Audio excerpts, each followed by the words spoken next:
CM Revanth Reddy ఇవాళ మహబూబ్ నగర్ జిల్లాలో పర్యటించనున్నారు. ప్రజాప్రతినిధిగా తన తొలి విజయానికి వేదికైన మిడ్జిల్ మండలానికి సీఎం హోదాలో వెళ్లనున్నారు. ఈ పర్యటన రాజకీయంగా భావోద్వేగంగా ప్రత్యేకతను సంతరించుకుంది. తనకు రాజకీయ జన్మనిచ్చిన నేలపై ప్రజలకు కృతజ్ఞతలు తెలపడంతో పాటు పలు అభివృద్ధి పనులకు ముఖ్యమంత్రి శంకుస్థాపనలు చేయనున్నారు.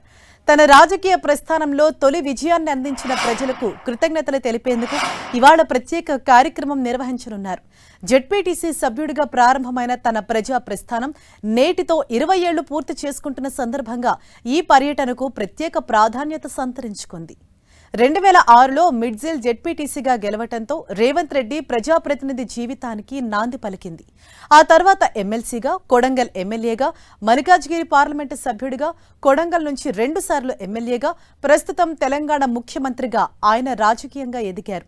ఈ ప్రయాణానికి పునాది వేసిన మిడ్జిల్ ప్రజలను ప్రత్యక్షంగా కలుసుకుని కృతజ్ఞతలు చెప్పాలని సీఎం నిర్ణయించారు.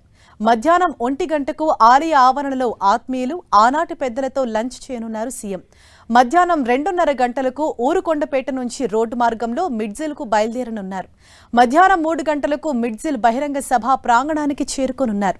మిడ్జిల్ పర్యటనలో భాగంగా సీఎం రేవంత్ రెడ్డి ముందుగా ఊరుకొండ ఆలయాన్ని దర్శించుకుని ప్రత్యేక పూజలు నిర్వహించనున్నారు. ఆలయంలో పలు అభివృద్ధి పనులకు శంకుస్థాపన చేయనున్నారు.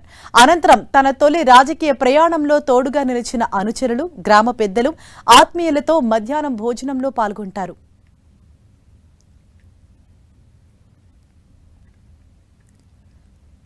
రైట్, దీనిపై మరింత సమాచారం మా ప్రతినిధి తిరుపతి చారి మనకు అందిస్తారు. రైట్ చారి, ఇవాళ మిడ్జిల్ పర్యటనకు ఇటు సీఎం రేవంత్ రెడ్డి రాబోతున్నారు. సో ఇవాళ ఓవరాల్ గా ఆయన షెడ్యూల్ ఏ విధంగా ఉండబోతోంది, ఏ సమయానికి ఆయన అక్కడికి చేరుకోబోతున్నారు? హరీష, ముఖ్యమంత్రి రేవంత్ రెడ్డి తన రాజకీయ ప్రస్థానాన్ని ప్రారంభించి నేటికి 20 ఏళ్ళు పూర్తి అవుతున్న సందర్భంగా ఆయన ఉమ్మడి మహబూబ్ నగర్ జిల్లాలో పర్యటించబోతున్నారు. ఈ సందర్భంగా మొదట 12:30 గంటలకు అక్కడ తన ఫస్ట్ నాగర్ కర్నూలు జిల్లా ఊరకొండ మండలం ఊరుకొండపేటకు చేరుకోనున్నారు. అక్కడ తను మొట్టమొదటిగా అక్కడ ఊరుకొండ ఆంజనేయ స్వామిని దర్శించుకుంటారు. అక్కడ ఆంజనేయ స్వామిని దర్శించుకొని ఆంజనేయ స్వామికి సంబంధించిన టెంపుల్ అభివృద్ధి పనులకు శంకుస్థాపన చేస్తారు. అనంతరం ఆ శంకుస్థాపన అనంతరం ఆయన అక్కడ 1 గంటకు తన ఆనాటి మిత్రులు, ఇతరులతో, అక్కడ పెద్దలతో ఆయన లంచ్ చేస్తారు. లంచ్ చేసిన తర్వాత వారితో మాట మంతి ఉంటుంది. అనంతరం అక్కడి నుంచి మళ్ళీ తిరిగి 2:30 గంటలకు ఊరుకొండపేట నుంచి బయలుదేరి మిడ్చిల్కు వెళ్తారు, రోడ్డు మార్గంలో వెళ్తారు. ఆ తర్వాత మధ్యాహ్నం 2:45 గంటలకు మహబూబ్ నగర్ జిల్లా మిడ్చిల్కు చేరుకుంటారు. అక్కడ చేరుకున్న తర్వాత అక్కడ మిడ్చిల్లోని వెల్జాల క్రాస్ రోడ్డు వద్ద అక్కడ ఏర్పాటు చేసిన అంబేద్కర్ విగ్రహాన్ని, అదేవిధంగా మాజీ ఎమ్మెల్యే దాప గోపాల్ రెడ్డి విగ్రహాన్ని ఆవిష్కరిస్తారు. అనంతరం అక్కడి నుంచి మధ్యాహ్నం 3 గంటలకు మిడ్చిల్ బహిరంగ సభ ప్రాంగణానికి చేరుకుంటారు. బహిరంగ సభ ప్రాంగణంలోనే ఆ మిడ్చిల్ సంబంధించిన అభివృద్ధి పనులకు శంకుస్థాపనలు చేస్తారు. అనంతరము ఆ అభివృద్ధి పనులకు శంకుస్థాపనలు చేసిన తర్వాత ఆ బహిరంగ సభలోనే ఆయన ప్రసంగించబోతున్నారు. మొత్తానికైతే 20 ఏళ్ల రాజకీయ ప్రస్థానాన్ని పురస్కరించుకొని ముఖ్యమంత్రి భావోద్వేగ ఈ సభగా పేర్కొనవచ్చు. ఆయనే తనకు అక్కడి నుంచి ఏకంగా జెడ్పీటీసీ నుంచి మొదలుకుంటే ఇక ఎమ్మెల్సీ, ఎమ్మెల్యే, ఎంపీ, తర్వాత ముఖ్యమంత్రిగా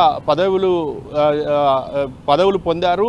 ఆయన దీంతో మిడ్చిల్ ప్రాంతంలో తనకున్న అనుబంధాన్ని ఈ సందర్భంగా గుర్తు చేసుకొని ఉన్నారు.